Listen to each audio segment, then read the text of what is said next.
जय गौ माता। हाम्रो अभियान चाहिँ पृथ्वी सबैको साझा हो, सबैले बाँच्नु पाउनुपर्छ भन्ने अभियान हो।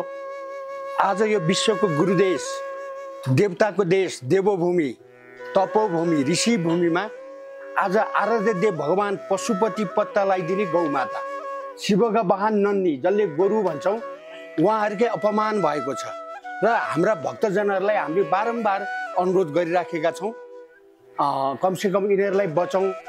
हाम्रो यो पवित्र देशमा, विश्वको गुरु देशमा आज आराध्य देव भगवान पशुपतिनाथ पत्ता लगाइदिने गौमाताका सन्तान र शिवका वाहन नन्दीहरूले दुःख पाउनु भएको छ भनेर हामी बारम्बार अनुरोध गरेका छौँ। अहिले पनि त्यही अनुरोध हो।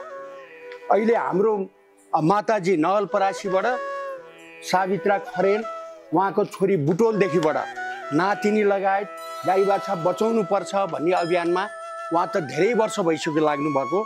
गाउँ गाउँमा, टोलमा, छिमेकमा गएर आज गाईले दुःख पाउनुभयो, गौमाताले, नन्दीले दुःख पाउनु भयो भनेर माताजीले सबैसँग 10, 20, 50, 100, 200 जति जति दिनुहुन्छ त्यो पैसा जम्मा गरेर लिएर आएर यहाँ गौमाता बचाउने अभियानमा सक्रिय भएर लाग्नु भएको छ। माताजी जस्तै माताजीको छोरीहरू पनि देश विदेशमा रहेर पनि यी नेपालमा रहनुहुने सबैजना हेर्नुहोस्, हाम्रो संस्कार, हाम्रो धर्मलाई, गौमातालाई, नन्दीलाई बचाउनु पर्छ भनेर धेरै धेरै धेरै लागिपर्नु भएको छ। उहाँहरूलाई पनि धेरै धेरै धन्यवाद दिन चाहन्छु र म प्रणाम भन्न चाहन्छु। अब यत्रो गाई खानलाई यहाँ यति देख्नुभयो, देश विदेशबाट मैले के भनेछु भने मैले 9-10 वर्ष आश्रममा नि माता पिताको सेवा गरेर बसेँ। उहाँहरूमा 2-4 रुपियाँ चढेको पनि मैले यहाँ ल्याएर गौ सेवा गर्दाखेरि यो सबै गर्दाखेरि मैले यहाँ जहाँसुकैबाट भन्दा गौमाताको किन भन्दाखेरि बुटोलमा भोलुवामा पनि यहाँ गुरुजीले नै लगेर खोलेको संस्था हुनुहुन्छ। उहाँ पनि अब त्यति छैन, जङ्गल छ। देवघाटमा पनि जङ्गल छ, देवघाटमा नि गौमाता हुनुहुन्छ, उहाँ पनि छु म। तर ठाउँ ठाउँमा बुटोलमा पनि हुनुहुन्छ, जहाँ पनि हुनुहुन्छ। अब किन भन्दाखेरि यहाँ जो बाहिर निस्केर हामी भित्र बसेर खाना खाएका छौँ, हामीलाई चुट्ने ठाउँ यत्रो छन् गौमाता। हेर्नु त हामीहरूलाई के भन्नुहुन्छ, हामीहरूलाई माग्दा यो यस्तो सत्सङ्गतमा लाएर 2-4 पैसा उठेको चढाउँदाखेरि पनि त्यो त अर्कैतिर लाइछ। त्यसको धर्म यस्तो गरिछ उस्तो गरिछ भन्ने पनि मेरो कानले पनि सुन्यो। त्यस्तोसम्म पनि भन्नुभएको छ मलाई। तर भन्दै गर्नुहोस्, त केही छैन, भन्दैमा पनि केही छैन। तर मेरो मन किन रुन्छ भन्दा अब यस्तो यति गौमाता हुनुहुन्छ, यति भरिमा गौमाता हुनुहुन्छ, हिला डुब्नु छ, माथिबाट पनि वतिन ठाउँ छैन, खानेकुरा छैन। त्यस्तो हुँदाखेरि यहाँ ल्याएर 2-4 पैसा सबैले यहाँ ल्याएर राखिदिउँ, गौमाता मुखा पर्छ। यो सबै हो कि होइन, सबैले खाइदिएछन् भन्ने किन भन्दाखेरि एउटो चोर बिरालो आएर दुध खाइदिएर गयो भने घरमा बसेको छ देख्यो भने यसैले खा भनेर पिटाइ खान्छ, त्यस्तै जस्तो यहाँ त्यस्तो छैन। हेर्नुहोस् त, कहाँले जतिसुकै भने पनि म पत्याउनेवाला छैन। यो गौशालामा, यो पशुपतिमा हामीहरूले समाजबाट उठाएर ल्याएको पैसा, मैले फेरि विदेशतिरबाट संस्थाबाट अन्तबाट आएको पैसालाई मैले अमर लिन सकेको होइन। मैले उठाएर ल्याएको पैसामा यहाँ कसैले केही खाने ह्यान त्यान यसो उसो तो नसोध्नु होला, तो सोध्नु हो भने पापा पर्नुहुन्छ। मैले कतिलाई पनि विदेशमा बाबु गएर फोन नम्बर लगाएर पठाइदिएँ भने मैले गौमातालाई आएको पैसा पनि मैले अहिले बुझ्न पाइ छैन।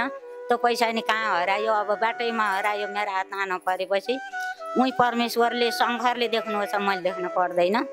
यहाँ अहिले हामीहरू यो सबै यो गौमातालाई बचाऊँ, सबैले उठाऊँ। विदेशबाट पनि अब हाम्रो छोरीहरूले पनि थोरै थोरै भए पनि आफ्नो कमाइ अनुसार पठाइसकेका छन्। अब हामीहरू पनि एउटै घरबाट 6 जना अध्यक्ष बनेको छौँ। यसरी अब हाम्रो छोरीहरू त्यस्तै गरेको छन्। अब हाम्रो छिमेकमा सबै दिन चाहनेले दिनुभएको छ, ल्याएर यहाँ अर्पण गरेकी छु। आज पनि यहाँ त्यत्रो बोरा, चापटको बोरा, 1 कुन्टलको बोरा ल्याएर तपाईँहरूले दिएको पैसा मैले यही चापटको बोरा, नुन, आटाहरू यो घरको हो। यो बाहिर समाजमा पनि अहिले थोरै थोरै 2-400 पैसा मिसिएको हो। त्यो 2-400 पैसा मिसिएकोमा 1000-1200 मिसिएमा मैले यो आटा किनेको छु। 13-1400 पैसा बाहिरबाट उठ्यो अहिले। अरू सबै यो घरैको हो, हाम्रै परिवारको। त्यसमा यस्तो गराएर ल्याऊँ, यो गौमातालाई खुवाऊँ।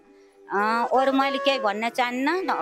हल्दी हो भनेपछि कोट्याएर हेरिराख्नु पर्दैन, जहिले पनि त्यहाँले हुन्छ। कागलाई नुहाएर सेतो कहिल्यै हुन्न, काग कालै हुन्छ। अहिलेको जमाना त रङ लाएर नि सेतो गराउनु होला, तर त्यो नसोच्नुला कि यहाँको गौमातालाई, यो पशुपतिनाथमा बसेको गौमाता साक्षात हुनुहुन्छ। म त यहाँ अब धेरै साल पनि चलेँ, तर मलाई भगवान्माथि एकदम विश्वास छ। त्यही भएर मलाई मान्छेमाथि डर छैन। मरे यति शरीर जानियो, मेरो परिवार हुर्कियो, त्यसो गर्दाखेरि मरे यही शरीर जान्छ, बाँचे मैले यही सेवा गरेर। मैले अहिले दाल भात, एक छाक दाल भातको चामलको पैसा यहाँ मेरो परमेश्वरलाई अर्पण गरेकी छु। एक छाक खाने त्यस्तो गरेर मैले अर्पण गरेकी छु। अब बोल्न नजाने कि पनि त्यति गएर बोली नभनिदिनु होला, मेरो गल्ती भएमा माफ दिनु होला सबैले। मैले के भन्छु भने जति हुनुहुन्छ देश विदेश हाम्रो पुत्रीहरू सबै, मेरो भने आफ्नो जन्म दिएको मात्रै पुत्री होइन, यो सबै संसारमा जति पुत्र पुत्री हुनुहुन्छ, मेरो चेलाचेली हुनुहुन्छ। मेरा चेलाचेलीले आज 8-9 वर्षसम्म कति गर्नुभएको थियो, अहिले मात्रै हो म 2-4 महिना छुटेर मलाई चिन्न नसकेर मसँग यस्तो गाईलाई यति शरणार्थी गाईलाई आएको पैसा पनि कहाँ गएर हराएको छ, त्यो भगवान् शङ्करले जानुन्, मैले जान्न सक्दिनँ। या फर्काएर लय या कसैलाई दिएर मेरो हातमा पर्यो होइन, त्यो पनि जान्नु होला। त्यति तपाईँहरूको हातमा पर्यो भने नलपरासी, नारायणघाट नलपरासी, गैँडाकोट अमरापुरी 16 नम्बर दुर्गा मन्दिर पुजारी सावित्र खरेल हुँ। मेरो पैसा मेरा चेलाचेलीले पठाइदिएको, गाईलाई पठाइदिएको पैसा आउँछ भने 16 नम्बर गएर दुर्गा मन्दिर पुजारी भनेर कपडा पसल छ, नारायण भन्ने नाम छ त्यो बाबुको, मलाई पुरा नाम आएन। त्यहाँ गएर पैसाको मैले त्यहाँ पत्ता लगाउन सक्छु, त्यही दोकान दिनु होला।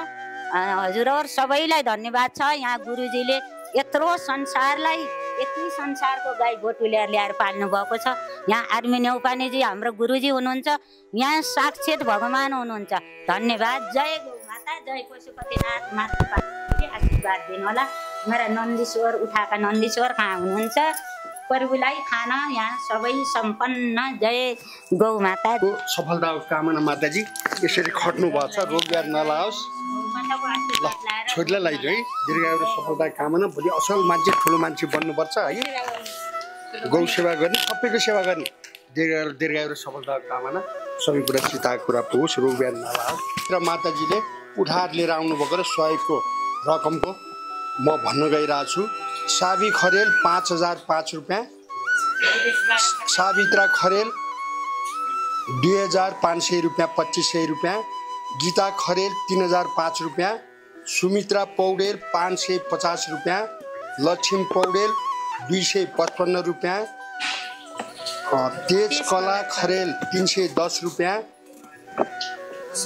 सुमित्रा गैरे खरेल गैरे 4105 रुपियाँ सहयोग गर्नुभएको छ। उहाँहरूलाई धेरै धेरै धन्यवाद दिन चाहन्छु।